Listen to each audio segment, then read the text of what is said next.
ታሪክን በንባብ ከአጼ ይኩኖ አምላክ እስከ አጼ ልብነ ድንግል። ጸሐፊ ተክለ ጻዲቅ መኩሪያ። አቅራቢ መሰንበት ደግ ነው።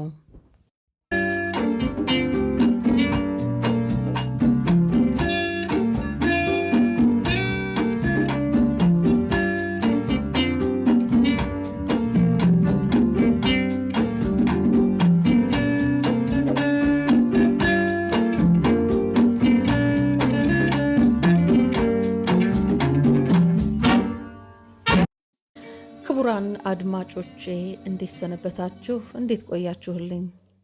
ዛሬም ከተክለ ጻዲቅ መኩሪያ የታሪክ መጽሐፍ ላይ ክፍል 13ን ይዤላችሁ ቀርብ ያለው።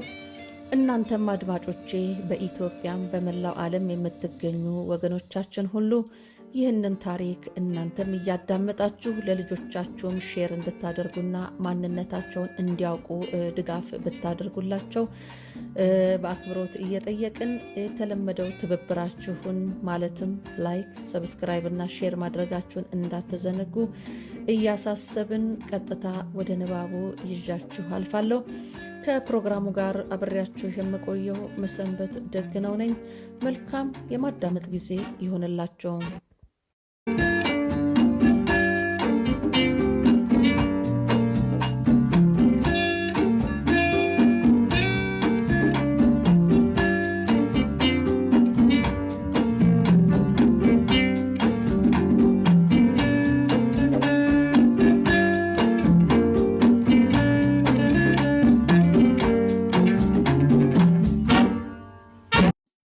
አጼ አምደ ጽዮን ከሰብር አድዲን ጋር ያደረገው ጦርነት።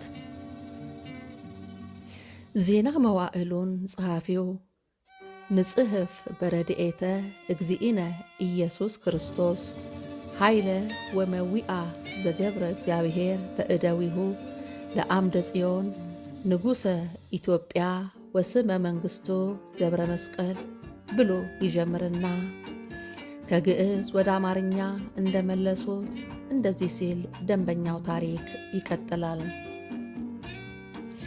አጼ አምደ ጽዮን በነገሰ በ18ኛው ዓመት ሰብረዲን ወይንም ሰብር አድዲን ኢትዮጵያን እገዛለሁ፣ አብያተ ክርስቲያናትን አፍርሼ መስጊድ አቆማለሁ፣ ክርስቲያኑንም ሁሉ ወደ እስልምና መልሼ በቁርአን ሕግ አስተዳድረዋለሁ ብሎ ተነሳና ወደ ክርስቲያኖቹ ሄዶ ክርስቲያኖቹን ለመግደል የተረፉትንም ወንዱንም ሴቱንም ለመማረክ ጀመረ።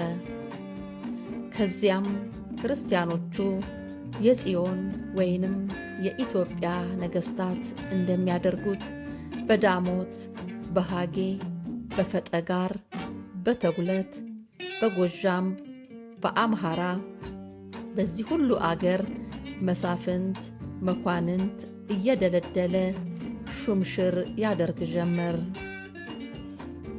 የዚህን ወሬ ንጉሡ አምደ ጽዮን በሰማ ጊዜ በጣም ተናደደ። እንደዚህ ሲልም ላከበት። ይህ የምሰማው እውነት ነውን? ቤተ ክርስቲያኑን እያቃጠልህ ክርስቲያኑን መግደልህንና መማረክህስ እውነት ነውን? ከዚህ ቀደም ወንድምህ ሐቀዲን ትዕይንተ የሚባል አንድ ታናሽ አገልጋይ ማርኮ ቢወስድ ያደረግኩትን የወንድምህን ልጅ ደራደርን እኔ ራሴ መግደሌን አታውቅምን? አሁንም 10 ክርስቲያን ገድለህ እንደሆነ እኔ ያንተን 100 ገድለህ እንደሆነ እኔ ያንተን 10,000 እገድልብሃለሁ። ሰብረዲን ከመላእክተኛው ይህን በሰማ ጊዜ እንደዚህ ሲል መልስ ወደ አምደ ጽዮን ላከ። አንተ ፊትህ መጥቼ ወይንም ፊትህ አልቆምም።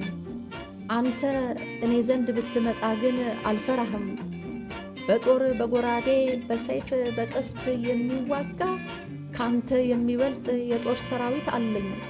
ስለዚህ መንገዱ ክፍት ነውና ና ጦርነት እንግጠም። አንተ ያልመጣህ እንደሆነ ግን እኔ እመጣለሁ። ሰብረዲን ይህን ቃል ከመለሰ ወዲህ የጦር ሰራዊቱንና ሹማምንቱን እያደላደለ ለጦርነት ያዘጋጅ ጀመር። ከዚያም በውስጡ የሚገኙትን ጠንቋዮችና አዋቂዎች ሰበሰበና ሄደን ኢትዮጵያን ወይንም ከኢትዮጵያ ንጉሥ ጋር እንዋጋ ወይስ እንቅር? እስኪ ንገሩኝ ብሎ ጠየቃቸው። በዚያን ጊዜ ከመካከላቸው አንዱ ከዚህ ቀደም አመኖ የሚባለውን የሃድያን ንጉሥ ወደ ንጉሡ ወደ ጽዮን ወይንም ወደ አምደ ጽዮን አትሂድ፣ ገጸ በረከትም አታቅርብለት ብሎ እሱ መጥቶ የተወጋህ ወይም የተዋጋህ እንደሆነ ግን በእጅህ ይወድቅና ከነሰራዊቱ ትጨርሰዋለህ ብሎ መክሮት በዚሁ እንደ ሶምሶን ኃይለኛ እንደ ዳዊት ተጋዳይ ኃያል ከመሶምሶን ወመስተቃትል ከመዳዊት የሆነውን አምደ ጽዮን ተቆጥቶ ሃድያ ድረስ ሄዶ ንጉሡንም ሰራዊቱንም አጥፍቶ እንደነበረው አሁንም ይኸው አሳሳች ጠንቋይ ለሰብረዲን የክርስቲያኖቹ መንግሥታቸው አልቆ ለእኛ ተሰጥቷል። ስለዚህ ውጣና ከክርስቲያኑ ንጉሥ ጋር ተዋጋ፣ ታሸንፈዋለህ፣ ከነ ሕዝቡም ትገዛዋለህ። አንተም በጽዮን ወይንም በኢትዮጵያ ትነግሳለህ ብሎ ነገረው። የቀሩትም ጠንቋዮች ይህንኑ ቃል አጸደቁ።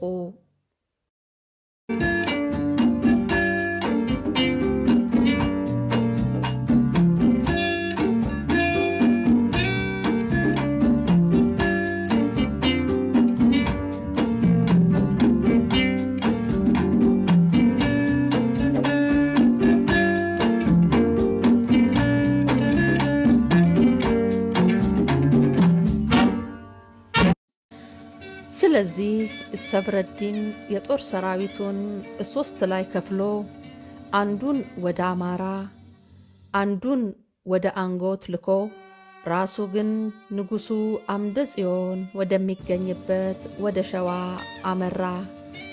ይህን ሁሉ አጼ አምደ ጽዮን በሰማ ጊዜ ሸዋ ረአድ የንዝ አይገባ አንጎተይ ወትዕይንተይ ሀግተ ጎነይ አምላክ ጽናህ አውራ መንዝል ሊቀ አፍራስ ዘየማን የአክል ጋዳ ሊቀ አፍራስ ዘጸጋም ወድሞ አላ የሚባሉትን የጦር ሽማምንቱን ሊቃውንተ ሐራሁ ለጦርነት ተዘጋጁ ብሎ አዘዛቸው። ከዚያ ከግምጃ ቤቱ ወርቁንና ብሩን ሽልማቱን ሁሉ አስወጥቶ ሁሉንም ከታናሽ እስከ ታላቁ በሽልማትም በስጦታም አስደሰታቸው። ከዚያ በኋላ በ24 የካቲት እግዚአብሔር ድልን ሰጥቶ ይርዳችሁ ብሎ አሰናብቶ ወደ ጦርነት ላካቸው። እነሱም ወደ ጦርነቱ በደስታ ሄደው ተኩላ የሚባሉት ትንሽ የጦር ክፍሎች ሃዳጣን እምነ ሰራዊት እለ ይበልዎሙ ተኩላ ወደ ሰብረዲን አገር ደረሱ። መንገዱ ጠማማና መጥፎ ስለነበረ ከትንሾቹ ከግንባር ቀደሞቹ በቀር የቀረው ዋናው የጦር ሰራዊት በአንድነት አልደረሰም። ነገር ግን እነዚያው ትንሾቹ ወደ ሰብረዲን መኖሪያ ከተማ ደርሰው ውጊያውን ጀምረው በእግዚአብሔር ኃይል አሸነፉት። በኋላም ዋናው ጦር መጥቶ ፀሐይ እስኪጠልቅ ድረስ ወታደሮች እየተከታተሉ ሲዋጉት በመጨረሻ ሰብረዲን በሌላ መንገድ አምልጧቸው ሸሸ። ከተማውንም አፈራርሰው ሰውንም ሁሉ ገደሉበት። ከቤተ መንግሥቱም ብዙ ወርቅና ብር በየአይነቱ የከበረ ደንጊያና ልብስ ሁሉ ዘርፈው ሲጨርሱ ወደ ንጉሣቸው እንደዚህ ብለው የደስታ ቃል ላኩ። ንጉሥ ሆይ ደስ ይበልህ፣ በመንግሥትህና በሰራዊት ላይ የተነሳውን ጠላትህን አሸንፍ ነው። ከሸሸው በቀር የቀረው ግማሹንም ገደል ነው። የተረፈውንም ዕቁባቱንና ሴቱን ምንም ሳናስተርፍ ማረክ ናቸው። በቤቱ የተገኘውን የከበረ ደንጊያ፣ ዕንቁና አልማዝ፣ ወርቅና ብር፣ ልዩ ልዩ የጌጥና የሽልማት ልብስ፣ ብዙ የጦር መሳሪያ፣ ሰንና ብርት፣ ሌላም መቁጠር የማይቻል መሳሪያ ሁሉ ዘርፈን መሸከም እስከሚችሉ ድረስ ለሸጎራ ወይንም ሸጉራ፣ ለዘብርዕ፣ ለዝርጋ አገር ምድረ ዝርጋ ሰጠናቸው። እርሱ ግን በሌላ መንገድ አምልጦ ሸሸ። አምደ ጽዮን የሰብረዲንን ማምለጥ በሰማ ጊዜ ታቦቱ ወዳለበት ድንኳን ወይንም ደብተራ ምርጡል ሀበ ታቦት ገብቶ የመሠዊያውን መንበር በእጁ ይዞ ወደ ክርስቶስ እንደዚህ እያለ ጸለየ። የልቤን ልመና ስማኝ፣ በአንደበቴ የምለምንህንም አትከልክለኝ። በኃጢአቴ ምክንያት የምሕረትን በር አትዝጋብኝ። ነገር ግን በስምህና በበጎችህ በክርስቲያኖቹ ላይ የተነሳውን ይህን ጠላቴን እወጋው ዘንድ መንገድ የሚመራኝን ደጉን መልአክ ላክልኝ። ይህን ጸልዮ ሲጨርስ የታቦት ልብስ ስለቱን ለቤተ እግዚአብሔር ሰጠና ወጣ። ከዚያ ዳሞት፣ ሰቀልት፣ ጎንደር፣ ሀድያ የሚባሉትን የፈረሰኛና የእግረኛ ወታደሮች በጠብና በውጊያ ጊዜ ለጀግንነታቸው ምሳሌ የሌላቸውን አለቃቸውን ጸጋ ክርስቶስን መሪ አድርጎ ወደ በጌ ምድር ሄደው ከሰሜን፣ ከወገራ፣ ከጸለምት፣ ከጸገዴ ሰዎች ጋር እንዲዋጉ ላካቸው። እነዚህ አገሮች ቀድሞ ክርስቲያን የነበሩ ክርስቶስን እንደሰቀሉት እንደ አይሁድ የሸፈቱ ስለሆኑ እነሱን እንዲወጉ ላካቸው። በአንድ ወገን ደግሞ ንህዳን የሚባል ከሃዲ ስለሸፈተ የቀን ጸልባ መኳንንት፣ የዋክሹም፣ የዳሃናሹም፣ የሰሃርትሹም፣ ክበብ ማዕከለ ተዋዝት፣ ማዕከለ ባህር የሚባሉትን ተዋጉ ብሎ ላካቸው። እርሱም ንጉሡ ራሱ ከእርሱ ጋር ያሉትን ሰራዊቱን ይዞ በመጋቢት 6 ቀን ተጉዞ ደዋሮ ደረሰ። የዚች አገረ ገዥ ወይንም መኮንን ስሙ ሃይደራ ይባላል። እርሱም እንደ ይሁዳ አፉን ከንጉሡ ጋር አድርጎ ልቡን ከጠላቶቹ ከነሰብረዲን ጋር ያደረገ ነው። አስቀድሞ ንጉሡ አምደ ጽዮን ወደ እኔ ቢመጣ አንተ ከነሰራዊት መጥተህ ወደ አንተ ቢመጣ ከነሰራዊቴ መጥቼ አብረን ሆነን ወግተን እናጠፋዋለን ብሎ ከሰብረዲን ጋር ተስማምቶ ነበር።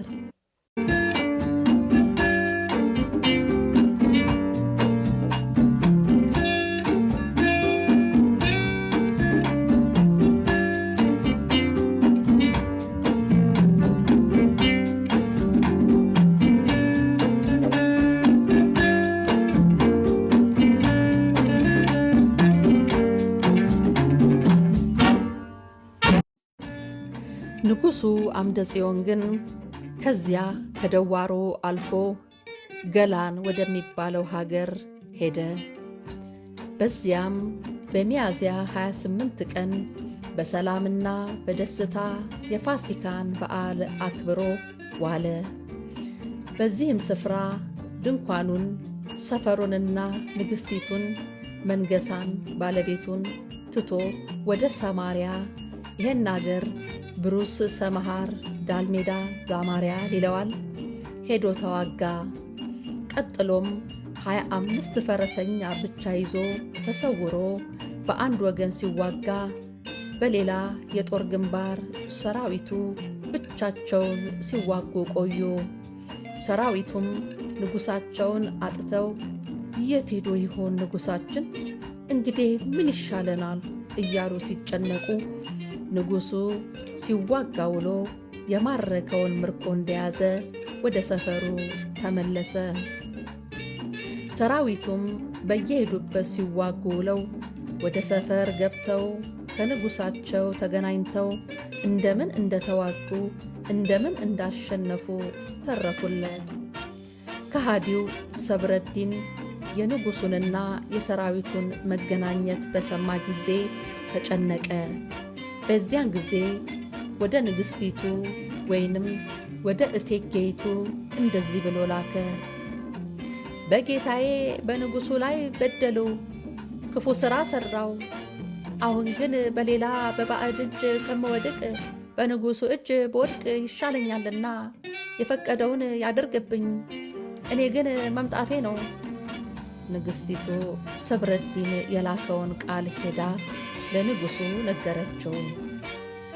ንጉሡ ግን በሰማ ጊዜ ከቁጣው አልበረደምና እንደዚህ ብለሽ ላኪበት ብሎ ነገራት። ብትመጣም ብትቀርም አያሳዝነንም። ሩቅ አገርም ብትሄድ በእግዚአብሔር ኃይል እከተልሃለሁ። ወደ ጉድጓድም ብትገባ ብትሸሽም አገኘሁ ድረስ ወደ አገሬ አልመለስም። ይህን መልእክት በሰማ ጊዜ ሰብረዲን ወደ ንጉሡ መጣና በፊቱ ቆመ። በዚያን ጊዜ አምደ ጽዮን ወቀሳውን እንዲህ ሲል ጀመረ። ለምንድን ነው እንደዚህ ያለ ሥራ መሥራትህ? እኔ ያወጣኸውን ግብርና ገጸ በረከት ለባሮችህ አደልከው። የኔንም የራሴን ገንዘብ ለድሆች የሰጠሁትን ብርና ወርቅ ቀማ። ከኔ ጋር ከመንግስቴ ጋር የሚነግዱትን አሰር። ከሁሉ የበለጠ ደግሞ ዲያብሎስ ጌታውን ፈጣሪውን ለመሆን እንደተመኘ ዙፋኔን ተመኘ። ከሃዲው ይህንን ቃል ከንጉሡ ሲሰማ ከፍርሃቱ የተነሳ መልስ አጣ። ከዚያ ንጉሥ ሆይ ደስ የሚልህን አድርግብኝ አለ። በዚያን ጊዜ በንጉሡ ቀኝና ግራ ያሉት እየተነሱ ይህ ሊሞት ይገባዋል፣ እይደልዎ ሕይወት አብያተ ክርስቲያናትን አቃጠለ፣ ክርስቲያኖችን ገደለ፣ የተረፉትንም ማርኮ በሕጉ ውስጥ አገባቸው፣ አሰለማቸው። ከዚያም ወደ ከፍተኛው ተራራ ወደ መንግሥት መውጣት ሊነግስ አሰበ እያሉ ግማሾቹ በሰይፍ ተመትቶ፣ ግማሾቹ በደንጊያ ተወግሮ፣ ግማሾቹ በእሳት ተቃጥሎ ይሙት፣ አሁንም የመጣው በስሪያው ሊያፈዝነው እንጂ ንጉሥ ሆይ ለደህንነትና ለመገዛት የመጣ አይምሰልህ እያሉ ተናገሩ። በዚያን ጊዜ ከወገቡ መቀነቱ ቢፈተሽ ብዙ ሥራ ስር መድኃኒት ተገኘ። በዚያን ጊዜ ንጉሡ በእውነት ይሄ ሁሉ ከእጄ ያድንሃልን ብሎ ጠየቀውና 2 እጁን በሰንሰለት እሰሩት እንጂ አይገደል ብሎ አዘዘ። በዚሁም ቀን ከዚህ ቀደም ስሙን ያነሳው ሃይደራ የሚባለው የደዋሮ ገዢ በዚህ በክፉ ሥራ ከሰብረዲን ጋር ተባብሮ ስለነበረ አብሮ ታሰረ። የሰብረዲን ግዛት የነበረው ሁሉ ለወንድሙ የአባቱ የዳልሁዶ አጎት እንጂ ወንድሙ አይደለም ለግማልዲን ወይንም ጋማል አድዲን ከሽልማት ጋር ተሰጠው።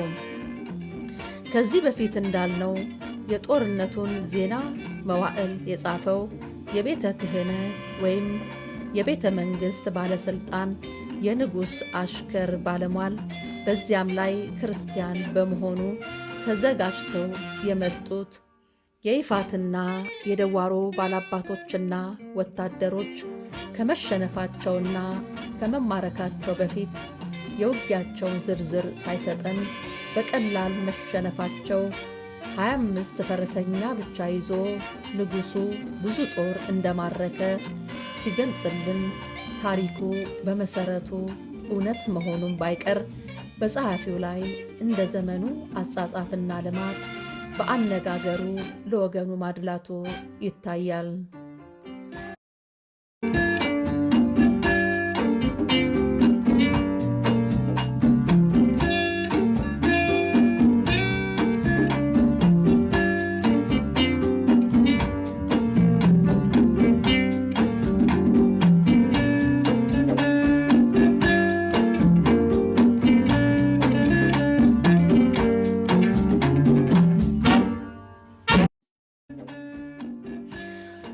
በዚህ ምዕራፍ ውስጥ የደዋሮን አልፎ ወደ ሌላ አገር ሄደ ስለሚልም በአምደ ጽዮን ዘመን ሌሎቹ በደዋሮ አጠገብ መኖራቸውን ያስረዳል። ከዚያም አፄ አምደ ጽዮን ከነዚሁ ከይፋትና ከደዋሮ ባላባቶች ጋር ለጦርነት በተሰለፈበት ሰዓት በሰሜንና በወገራ በጸለምት ያሉ ፈላሾችና እስላሞች ከነዚህ ጋር ውስጡን ተላልከው ወይንም ክርስቲያኖቹን ከንጉሳቸው ጋር ማጥቃት የምንችልበት ምቹ ጊዜ አሁን ነው በማለት መነሳታቸውን የሚያስረዳው አፄ አምደ ጽዮን ጸጋ ክርስቶስ በሚባለው መሪነት ብዙ ጦርነት ወይንም ብዙ ጦር ወደ እነዚሁ አገሮች መላኩ ይታወቃል። ለኢትዮጵያ ነገሥታት ብዙ ጊዜ ሲያስቸግሩ በየጊዜውም የምንመለከተው በሰሜንና በወገራ ፈላሾች፣ በዚህ በደቡብ በኩል የይፋትና የአዳል እስላሞች ናቸው። እነዚህንም በየጊዜው ነገሥታቱ መውጋታቸውም ማስገበራቸውም ባይቀር በሃይማኖታቸው ልዩነት የተነሳ ከቀረው የክርስቲያን ሕዝብ ዜጋ ጋር መዋሃዱ አስቸጋሪ ሆኖ ወደፊት ባለው በሸዋና በጎንደር ዘመነ መንግሥት እነሱን ለማሳመን የተደረገው ጦርነት ብዙ ነው። ስለዚህ አሁን የዚህን ጉዳይ ትተን ወደ ይፋቱና ወደ አዳሉ ጦርነት እንመለስ። አፄ አምደ ጽዮን ከይፋቱ ባላባት ከወላስማ ዘር ከሰብረዲን ወይንም ሳብር አድዲን መሐመድ ጋር ያደረገበትን የጦርነት ዘመን ለማግኘት በዜና መዋዕሉ ላይ የተጻፈው ይገልጽልናል። በዜና መዋዕሉ መጀመሪያ ላይ አምደ ጽዮን በነገሰ በ18ኛው ዓመት ሰብረዲን ኢትዮጵያን እገዛለሁ ብሎ ተነሳ ስለሚል አፄ አምደ ጽዮን የነገሰበት ጊዜ 1307 ዓመተ ምህረት ስለሆነ በዚህ ላይ 18ቱ የነገሰበት ዘመን ሲጨመር 1325 ዓመተ ምህረት ስለሆነ ጦርነቱ የተደረገው በዚሁ በ1325 ዓመተ ምህረት ነው ማለት ነው። ወሩም በየካቲት 24 ቀን ጦሩን አስቀድሞ ልኮ እርሱ ራሱ በመጋቢት 6 ቀን ደዋሮ ሄዶ ከዚያ በሚያዝያ 28 ቀን ወደ ሌላ አገር ሄዶ የፋሲካን በዓል አክብሮ ወዲያው ሰማርያ ወደሚባለው ቦታ ሄዶ መዋጋቱን ዜና መዋዕሉ በትክክል ይገልጻል። የተከበራችሁ ውድ አድማጮቼ እስካሁን ድረስ አብራችሁ ቆይታችሁ ስላዳመጣችሁን እጅግ አድርጌ አመሰግናለሁ። በሚቀጥለው ፕሮግራም እስከምንገናኝ ድረስ ደህና ቆዩን። መልካም ጊዜ